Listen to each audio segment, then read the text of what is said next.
मैत्रिणींनो, तुम्हाला जर मी असं सांगितलं की मला खोटं बोलायची प्रचंड चिड आहे, तर साहजिक आहे तुमच्यापैकी कोणाला असं वाटेल की काही बी सांगते, हा कोण बोलता बा, प्रत्येक जण खोटं बोलतं.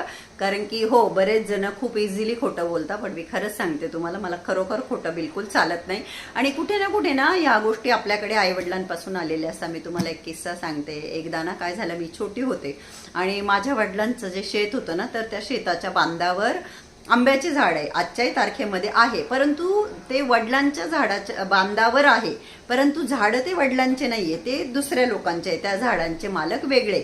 आता मी जेव्हा लहान होते, आता लहान मुलींना कसं बोर, चिंचा ह्या गोष्टी खायला खूप आवडतात. आणि शाळेमध्ये मैत्रिणी ज्यांची शेती नसती त्या मैत्रिणी चिंचा आण ग, बोर आण ग, असं ते आपल्याला सांगत असतात. आणि मग आपल्यालाही छान वाटतं आपल्या मैत्रिणींना ते सगळं द्यायला, नाही का. मी एकदा शेतामध्ये गेली, ते जे बांधावर झाड होतं ना दुसऱ्यांचं, तर त्याला दगड मारून मारून मी त्याच्या कैऱ्या पाडत होते. आणि मी ते पाडत असताना माझे वडील शेतामध्ये आले आणि माझ्या वडिलांनी पाहिलं मला ते कैऱ्या पाडताना. तर मग माझे वडील आहे ना, प्लीज कोणी माझ्या वडिलांना जज करू नये, कारण की मला माझे आई वडील खूप प्रिय आहे, मी त्यांच्यावर खूप प्रेम करते. तर मी माझ्या वडिलांनी जे केलं ते ऐकून तुम्ही म्हणाल की असं कोण करतं, परंतु ज्या व्यक्तीला आई वडील, म्हणजे माझ्या वडिलांचं आहे ना लहानपण खूप असं दुःखात गेलंय.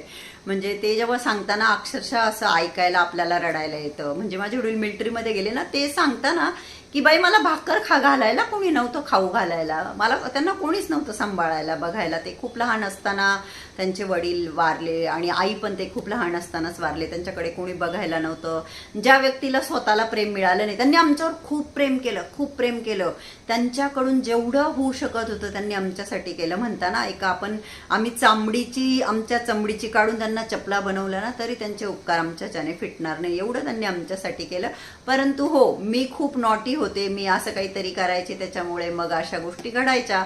तर माझे वडील ना माझ्या मागे मला मारण्यासाठी हातामध्ये दगड आणि माझ्या मागे पळत होते. मी पुढे नाही ना दादा, नाही ना दादा असं म्हणून मी खूप जोरात पळत होते, ते माझ्या मागे दगड घेऊन मला मारण्यासाठी पळत होते. वावरं सोडून एक शेत होतं, त्या शेतामध्ये ना विहीर होती. आमचे भाऊबंदच होते, ते भाटजिरेच होते ते पण.